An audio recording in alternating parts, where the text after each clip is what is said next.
할렐루야. 오늘도 주일 예배로 함께 하시는 모든 성도님들을 주님의 사랑으로 축복하고 환영합니다. 잘 오셨습니다. 오늘은 데살로니가 전서 5장 16절에 18절 말씀을 통해서 기도하라 라는 제목으로 함께 말씀의 은혜를 나누기 원합니다. 우리 2025년 서울 남부교회를 위한 100가지 기도 제목 중에서 세 번째 주제, 기도에 관한 내용입니다.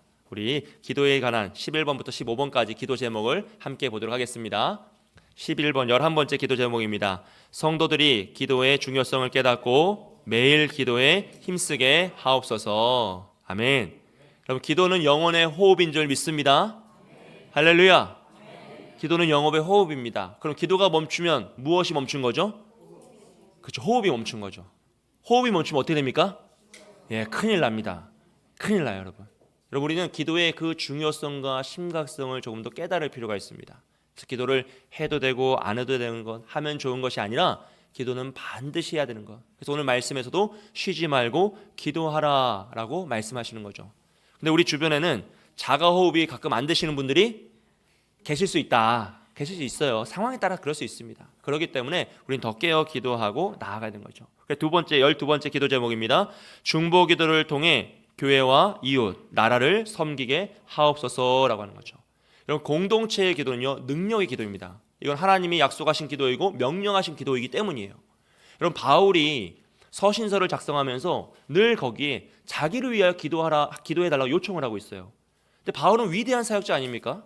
바울이 어떻게 그 작은 교회들, 연약한 성도들을 향해서 기도를 요청합니까? 자신이 기도를 해줘야 되는데 반대로 오히려 기도를 해달라 요청하고 있어요. 왜냐하면 공동체의 기도는 능력이 있는 것을 알기 때문이죠. 마찬가지입니다, 여러분. 우리 주변에 자가호흡이 지금 어려운 분들이 계세요. 그럼 어떻게 해야 되죠? 옆에서 해줘야 되는 거죠. 여러분, 옆 사람이 지금 호흡을 못하고 쓰러졌어요. 그럼 뭐 하시겠어요? 기도하시면 안 돼요. 인공호흡을 해야죠. 인공호흡을. 인공호흡을 해야죠. 마찬가지라는 거예요. 낙담하여 기도하지 못할 수 있습니다. 상황이 어려워서 힘이 빠져서 슬퍼서 기도를 못할 수 있어요. 그러면 옆에 있는 우리가 함께 공동체로 그들의 영혼을 위하여서, 우리 다음 세대를 위해서, 우리 청년들을 살려달라고 기도하면서 그들의 호흡을 도와야 한다는 것이죠. 공동체의 기도는 능력이 있는 줄 믿습니다. 13번째 기도입니다. 깨어 기도하는 삶을 통해 영적 승리를 경험하게 하옵소서라고 했어요. 여러분, 예수님은요, 마태복음 26장 41절에서 시험에 들지 않게 깨어 기도하라라고 명령하셨어요. 그 말을 반대로 하면 깨어 기도하지 않으면 뭐에 든다는 거죠? 시험에 들 수 있다는 거죠. 왜냐하면 베드로전서 5장 8절에서요, 근신하라, 깨어라, 너희 대적 마귀가 우는 사자같이 두루 다니며 삼킬 자를 찾느니라 그랬어요. 사탄 마귀가 기도하지 않는 영혼, 메마른 땅을 찾고 있기 때문에 우리가 깨어 기도하지 않으면 시험에 들 수밖에 없다는 것입니다. 그래서 우리는 깨어 기도함으로써 이 영적 전쟁에서 승리해야 되는 것이죠. 14번째 기도 제목입니다. 기도의 응답을 통해 하나님께 영광을 돌리게 하옵소서라고 기도하는데요. 여러분, 우리가 하나님께 영광을 돌리는 방법이 무엇이겠습니까? 성공하여서, 승리하여서, 대단한 명성을 낳아서 하나님께 영광을 돌리는 것이 아닙니다. 여러분, 하나님은 그런 걸로 영광받지 않으세요. 하나님이 영광 받으시는 것은 우리가 하나님 뜻에 순종하고 하나님을 닮아가는 모습, 하나님처럼 온전해지는 모습을 통해서만 영광을 받으세요. 승리한 자만, 성공한 자만 영광을 받으시는 것이 아니라 오히려 그런 것을 통해 영광받지 않으시고 오직 간절히 주님께 기도하여 기도에 응답받는 겁니다. 여러분, 기도를 하면 내 소원이 이루어지는 것이 아니라 내가 하나님의 뜻에 맞게 변화되죠. 기도를 하면 할수록 내 소원 성취, 내 이 세상의 부귀영화를 누리는 것이 아니라 내 것을 포기하고 낮아지고 겸손하며 더 모든 것을 하나님께 드림으로써 내가 하나님을 닮아가게 됩니다. 그것이 바로 기도의 응답이죠. 그래서 우리가 기도를 통하여서 하나님의 온전하심을 닮아갈 때 비로소 우리는 더욱더 하나님께 영광을 돌리는 존재로 변화될 수 있다는 것입니다. 여러분, 기도를 통하여 변화되시길 축복합니다. 마지막으로 15번째로요, 성도들이 하나님의 음성을 듣고 순종하게 하옵소서라고 기도합니다. 여러분, 기도는 하나님과 대화하는 시간이잖아요. 하나님 음성을 듣는 거예요. 그렇게 하나님이 나에게 말씀하시는 음성을 들으면 우리는 이 세상에서 실존의 문제에서 자유하게 됩니다. 모든 두려움과 아픔과 슬픔에서 하나님의 음성을 들을 때 우리는 평안을 누리고 자유를 누리죠. 운전하실 때 내비게이션이 길을 안내해 주니까 좋습니까? 불편합니까? 너무 좋죠. 모르는 길도 마음껏 갈 수 있고 두렵지 않잖아요. 마찬가지입니다. 우리가 기도를 통해 하나님의 음성을 듣는다며 말씀을 통해서 깨달은 걸 하나님이 기도를 통해 깨닫게 하신다면 우리는 이 세상을 두려워하지 않아요. 내일 일을 염려하지 않고 오늘의 문제 앞에 낙담하지 않고 다시 일어날 수 있다는 것입니다. 여러분, 기도를 통하여서 그 은혜를 풍성히 누리시길 주님의 이름 축복드립니다. 사랑하는 여러분, 기도는 신앙생활의 심장과 같습니다. 심장이 멈추면 우리가 쓰러지는 것처럼 기도가 멈추면 하나님의 그 축복의 통로가 막히는 거예요. 혈관이 막히듯이 그 통로가 막혀버려서 우리가 능력 있는 삶을 살 수 없고 하나님의 뜻을 깨달을 수 없고 하나님과 동행하며 살아갈 수 없습니다. 그래서 우리는 오직 기도를 통하여서 하나님의 뜻을 깨닫고요, 하나님의 그 때와 방법을 이해할 수 있어요. 그러면 저는 그게 제일 중요하다고 생각하는데 뭘 할 수 있냐면 기다릴 수 있습니다. 여러분, 우리가 하나님의 뜻을 모르고 때와 방법을 모르면 기다릴 수가 없어요. 너무 조급해지죠. 걱정이 엄습할 때, 문제가 생겼을 때 어떡하지 하면서 그 분노가 찾아왔을 때 그 분노에 사로잡혀서 벗어날 방법이 없는 거죠.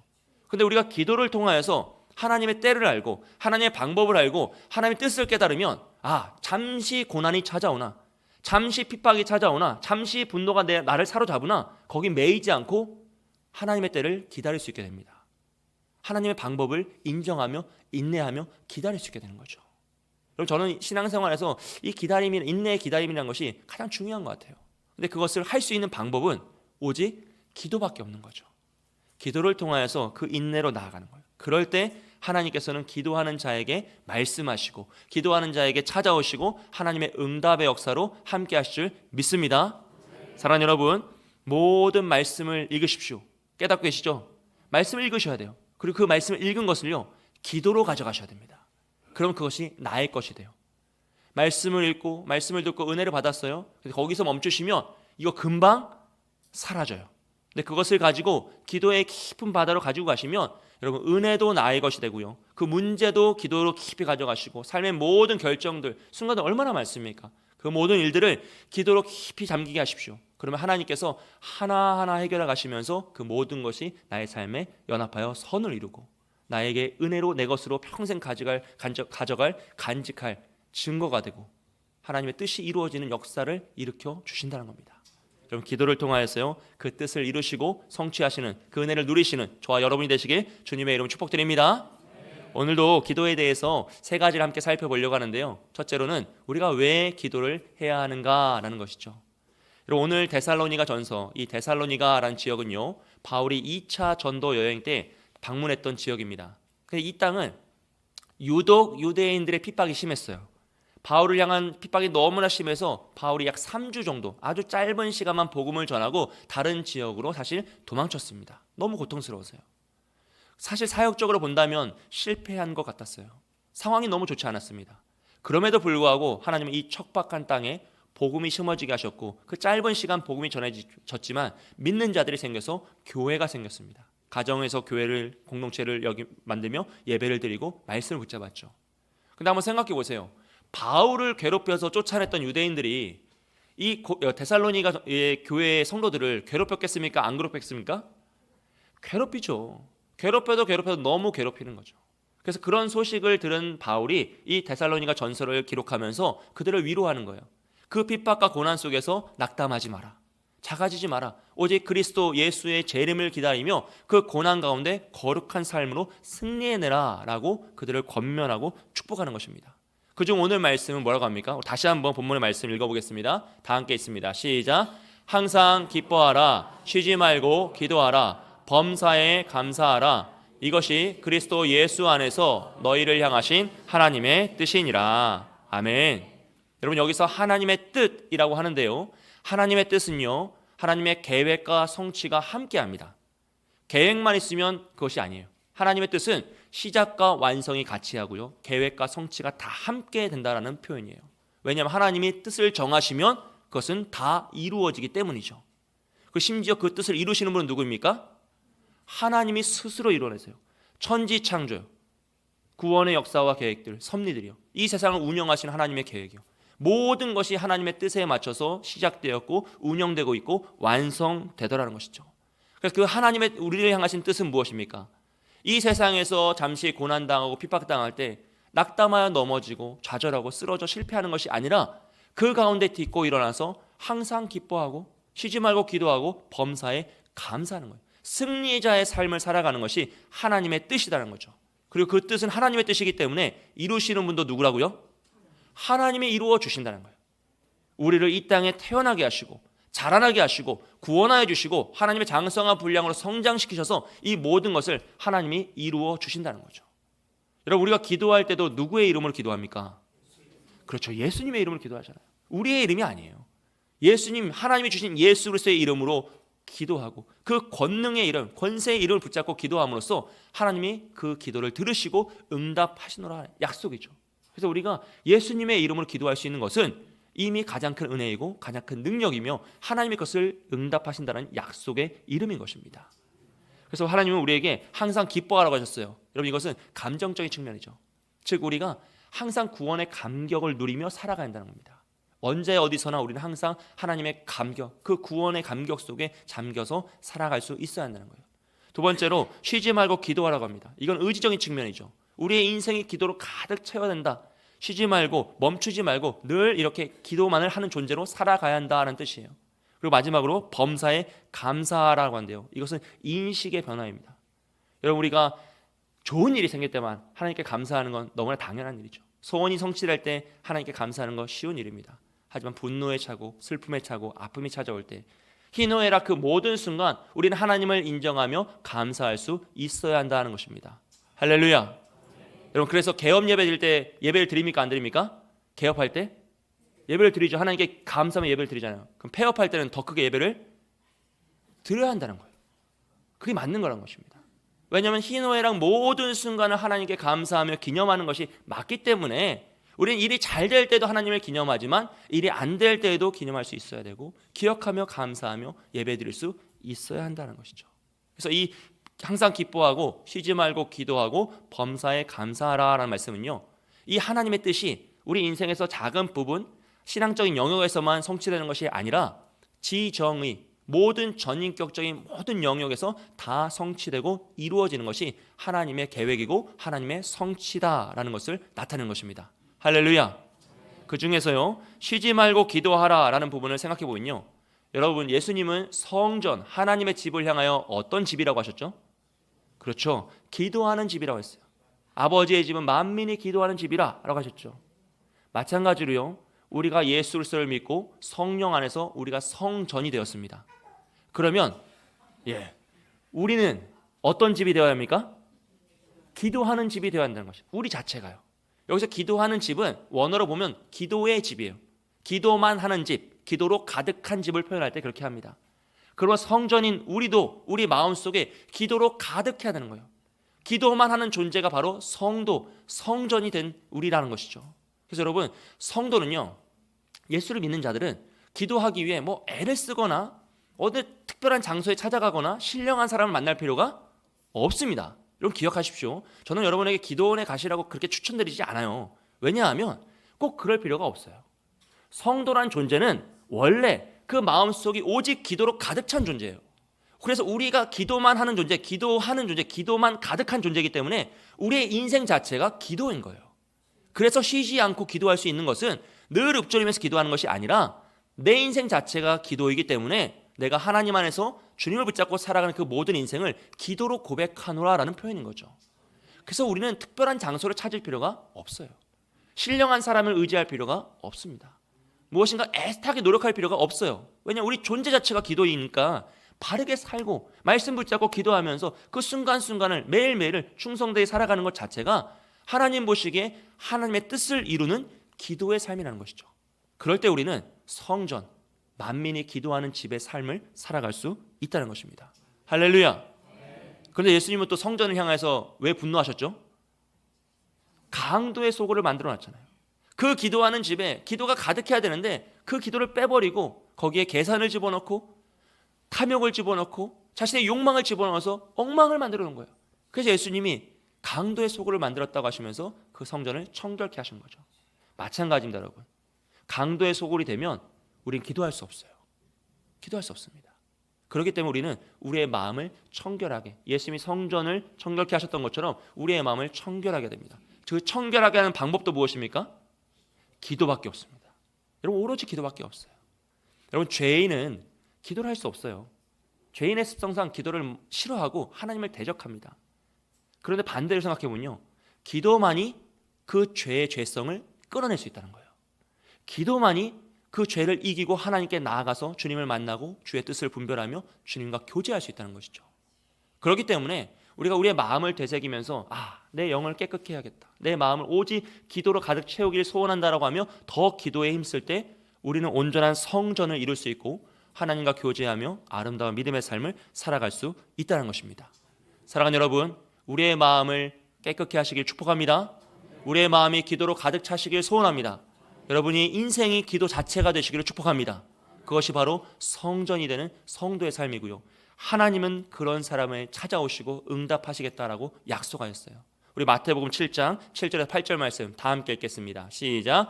구하라 그리하면 너희에게 주실 것이요, 찾으라 그리하면 찾아낼 것이요, 문을 두드리라 그리하면 너희에게 열릴 것이니 구하는 이마다 받을 것이요, 찾는 이는 찾아낼 것이요, 두드리는 이에게는 열릴 것이니라. 아멘. 여러분, 하나님은 이미 우리의 필요를 다 아심에도 불구하고 우리를 향하여 기도하라고 하십니다. 구하고 찾고 두드리라, 더 힘써 기도하라고 요청하세요. 말씀하시고 명령하시죠. 왜냐하면 우리가 기도하는 존재이기 때문이에요. 기도하는 존재가 기도를 하지 않으면 존재적 본질을 상실하는 거예요. 그렇기 때문에 우리가 더 힘써 기도하고 모든 일에 기도하고 오직 주님을 의지하며 기도하는 것이 우리의 존재를 본질을 완성하는 일이기 때문에 하나님 우리에게 기도하라고 하시고요, 기도할 때 우리가 찾고, 기도할 때 열리고, 기도할 때 만나는 축복을 허락하시겠노라 라는 것이죠. 여러분, 하나님은 기도하는 사람을 통해 일하시고요, 하나님은 기도하는 사람을 통해 역사하시며 기도하는 사람을 통해 하나님의 뜻을 이루시는 줄 믿습니다.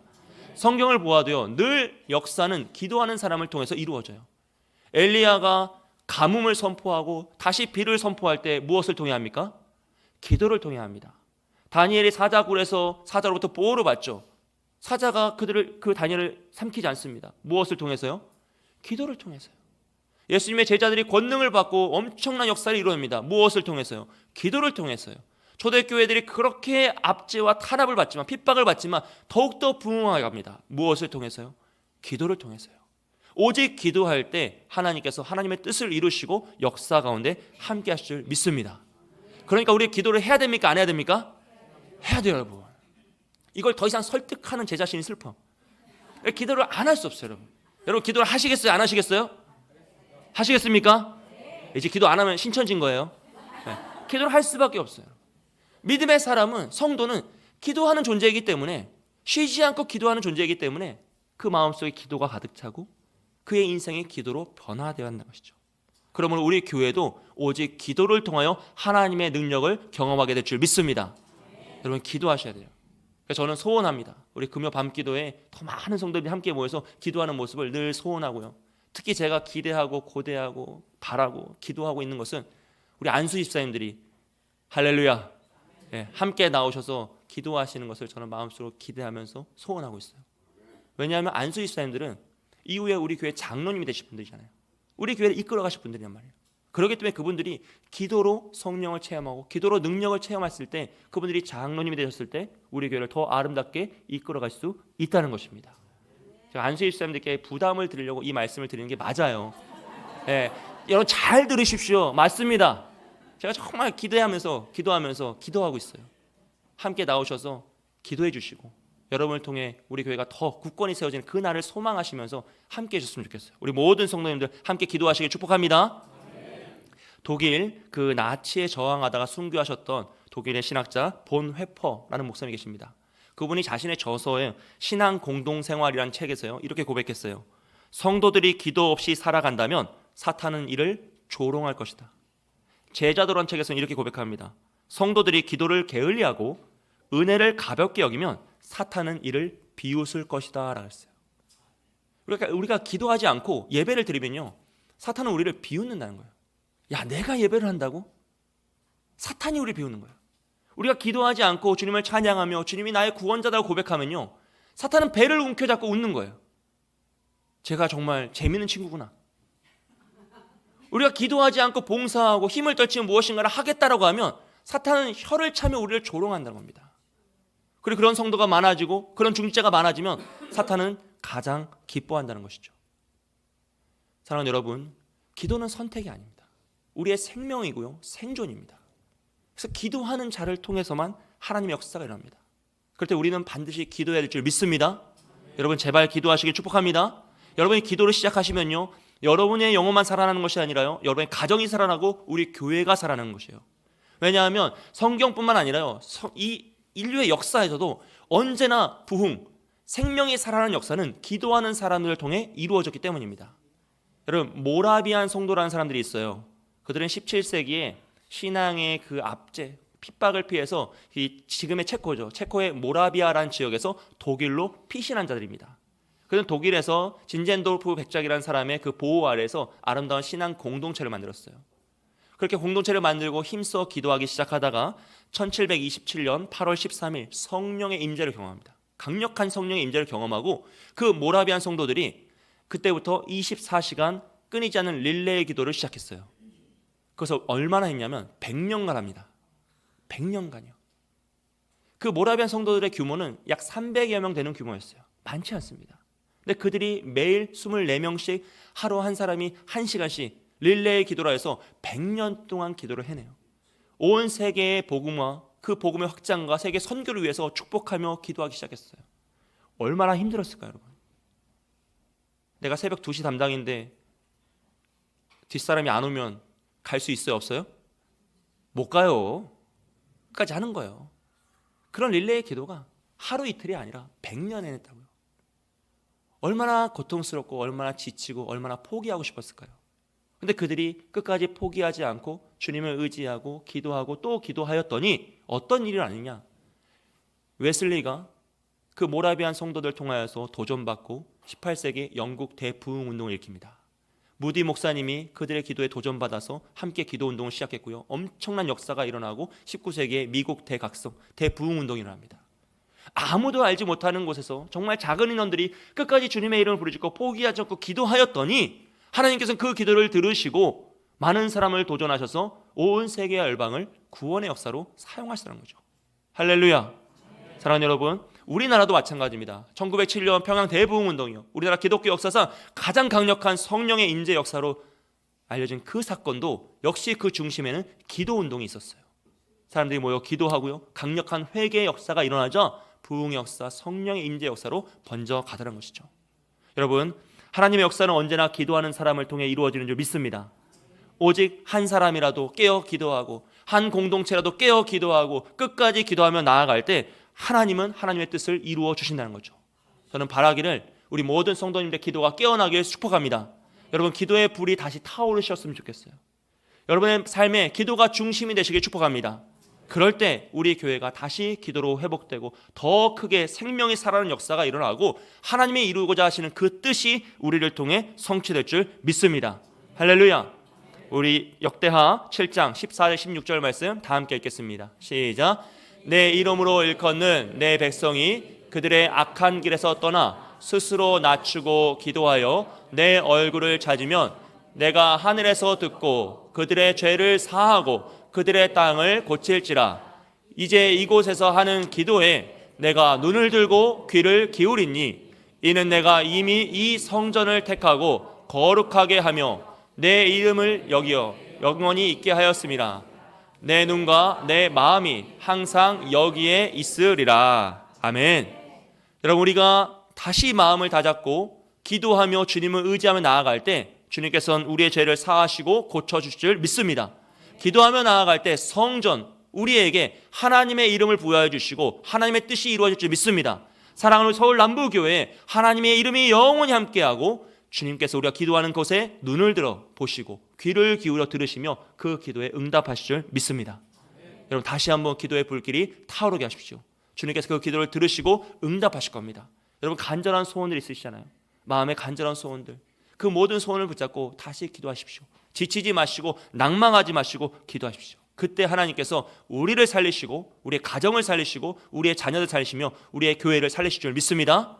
오직 기도를 통하여 그 역사와 능력을 경험하시는 저와 여러분이 되시길 주님의 이름으로 축복합니다. 두 번째로요, 그럼 우리가 어떻게 기도할 것인가 하는 거죠. 야고보는 우리를 통하여서 우리를 향하여서 오직 믿음으로 구하고 조금도 의심하지 말라라고 했어요. 야고보서 4장 2절과 3절 말씀을 보시면요, 너희가 얻지 못함은 구하지 아니하기 때문이라고 했어요. 구하여도 받지 못함은 정욕에 쓰려고 잘못 구하기 때문이다 라고 합니다. 여러분, 기도는 나의 소원을 들어주고 나의 부귀영화를 누리기 위한 방법이 아닙니다. 요술지팡이가 아니에요.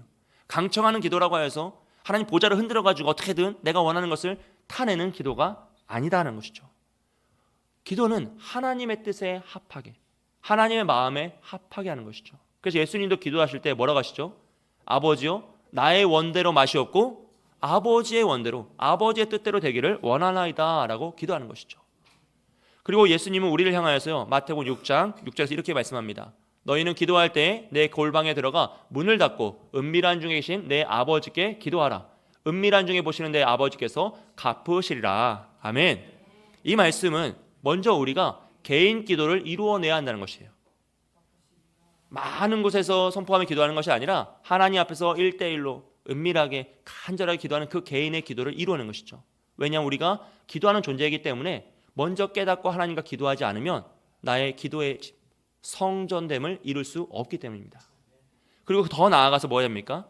그 개인의 기도를 이룬 사람은요, 더 나아가서 공동체의 기도를 이루어내야 돼요. 우리 에베소서 6장 18절 말씀 다 함께 읽겠습니다. 모든 기도와 간구를 하되 항상 성령 안에서 기도하고 이를 위하여 깨어 구하기를 항상 힘쓰며 여러 성도를 위하여 구하라. 아멘. 함께 기도하는 것입니다. 야고보서 5장 13절 16절 말씀입니다. 함께 읽습니다. 너희 중에 고난당하는 자가 있느냐? 그는 기도할 것이요 즐거워하는 자가 있느냐? 그는 찬송할지니라. 너희 중에 병든 자가 있느냐? 그는 교회의 장로들을 청할 것이요 그들은 주의 이름으로 기름을 바르며 그를 위하여 기도할지니라. 믿음의 기도는 병든 자를 구원하리니 주께서 그를 일으키시리라. 혹시 죄를 범하였을지라도 사하심을 받으리라. 그러므로 너희 죄를 서로 고백하며 병이 낫기를 위하여 서로 기도하라. 의인의 간구는 역사하는 힘이 큼이니라. 아멘. 여러분, 우리가 성도로서 개인의 기도를 이루었다면요, 거기에서 만족하는 것이 아니라 더 나아가 공동체의 기도로 나아갑니다. 그래서 옆에 있는 나의 성도, 나의 지체, 나의 영적인 가족들을 위하여 축복하며 그들도 온전한 성도됨을 이룰 수 있도록 도와야 한다는 것이에요. 왜냐하면 우리 주변에는 앞서 말씀드린 것처럼 낙담한 영혼이 있기 때문입니다. 자가호흡이 지금 안 되는 정말 너무 어렵고 너무 낭망한 영혼들이 있기 때문이에요. 또 우리 주변엔 우리가 기도하지 않으면 스스로 기도할 수 없는 어린 영혼들이 있기 때문이에요. 아직 어리고 미흡하여서 누군가 도와줘야 되고요. 우리의 다음 세대들이요, 어찌하겠습니까, 여러분? 우리가 어떻게 성장했죠? 누군가 나를 위해 기도해 주었기 때문이죠. 나를 위해 기도해주고 가르쳐주고 사랑해준 선생님들이 계셨기 때문에, 부모님이 계셨기 때문에, 믿음의 선배들이 있었기 때문에 오늘 우리가 이렇게 장성한 분량으로 자라난 것이죠. 그렇기 때문에 우리는 빚진 자로 우리의 다음 세대를 위해서 기도하고 축복하고요. 내 주변에 낙담하여 넘어진 영혼이 있다면, 병마로 다투고 지친 영혼이 있다면 그들을 위해 기도해야 하는 것입니다. 할렐루야. 제가 어제 놀라운 간증을 들었어요. 예. 저희 애 셋이 한꺼번에 유초등부 성경학교를 갔거든요. 10여 년 만에 처음이에요. 예, 드디어 막내가 유초등부에 올라가면서 이제 다 같이 성경학교 간 거예요. 성경학교를 잘하고 저녁에 와서 저희 첫째가 이제 5학년 올라가는데, 첫째가 저에게 따로 아주 조용하게 오늘 너무 행복했다는 거예요. 예. 얘가 태어나서 한 번도 교회를 빠진 적이 없어요. 그러겠죠. 겨울성학교, 여름성경학교, 뭐 교회에서 하는 프로그램 빠진 적이 한 번도 없어요. 그런데 그 모든 걸 다 다녀오고 나서 저에게 그렇게 말했던 적이 처음이에요. 뭐 오늘 재밌었어, 즐거웠어 했던 적은 많은데 어제는 정말 너무 행복한 표정으로 오늘 너무 행복했다라고 얘기하는 거예요. 그 마음이 저에게 너무 감사한 거예요. 예, 선생님들께도 감사하고 교육자분들께도 감사하고 이 모든 상황이 너무 감사한 거죠. 여러분, 우리가 누군가를 위해 기도하지 않으면 그런 일들이 일어날 수 없습니다. 어제 청소년부도 춘천 갔다 왔는데 아주 잘 먹고 왔다고, 너무 재밌게 너무 즐겁게 해서 턱이 아플 만큼 웃고 왔다고 아이들이 너무 행복해 하더라고요. 그 모습을 보니까 얼마나 기뻐요, 여러분. 이 모든 것들은 기도를 통해 이루어지는 거죠. 기도하지 않으면 어떻게 다음 세대가 자라나고, 기도하지 않으면 어떻게 낭망된 영혼이 다시 힘을 얻어 일어나겠습니까? 사랑하는 여러분, 여러분의 기도를 통해 하나님께서 응답하실 줄 믿습니다. 그래서 우리는요, 계속 기도할 수밖에 없는 거예요. 여러분 포기하지 마세요. 우리가 때로는 지칠 때가 있잖아요. 지켜야 되는데 힘들 때가 있어요.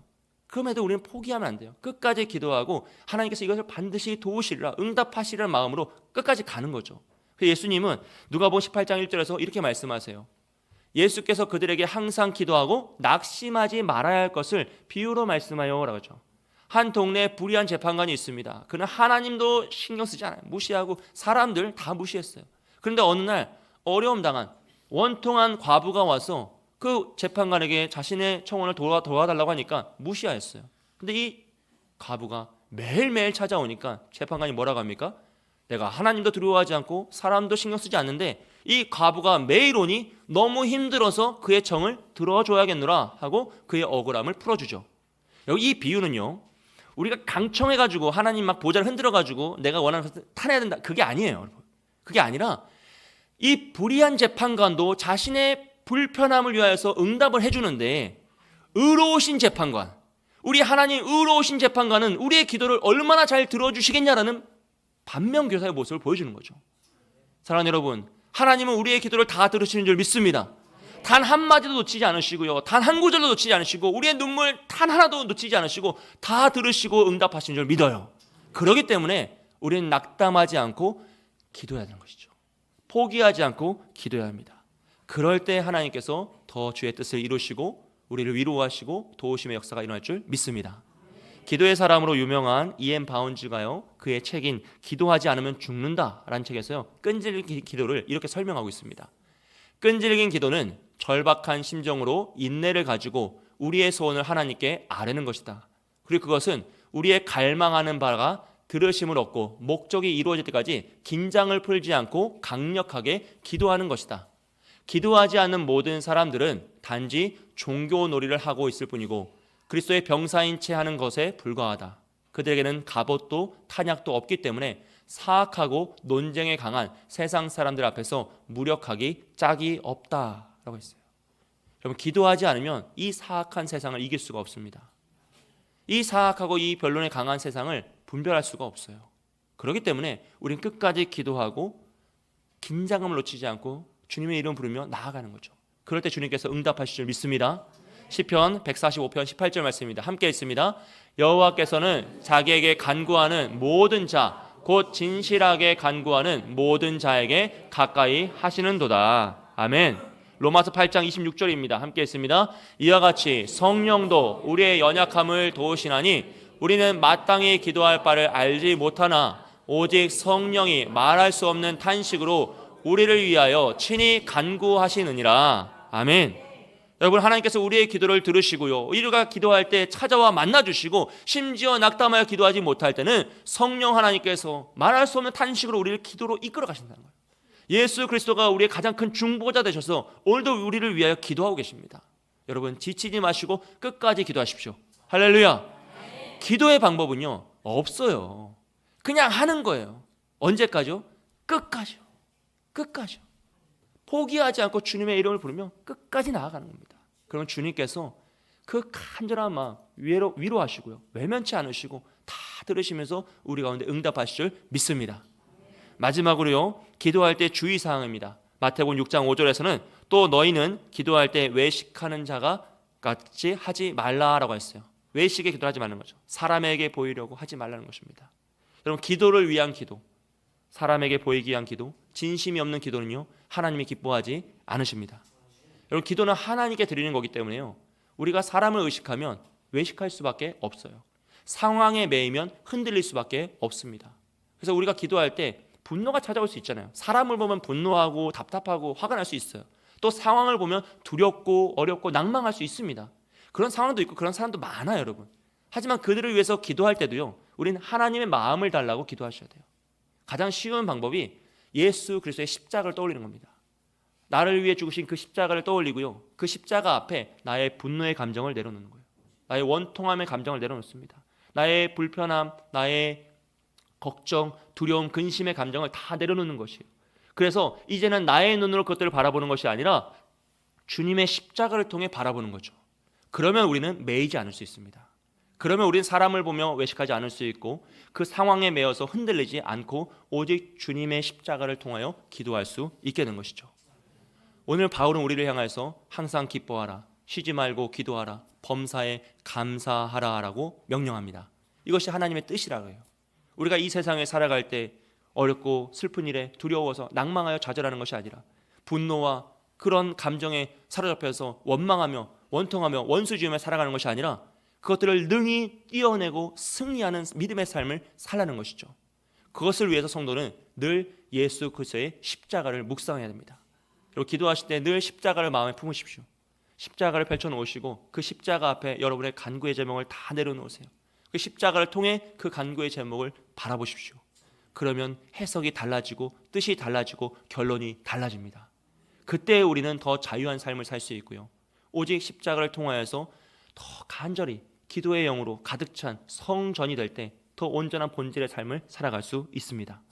사랑하는 여러분, 예수 그리스도의 십자가를 통하여 진정한 기도로 나아가시길 축복합니다.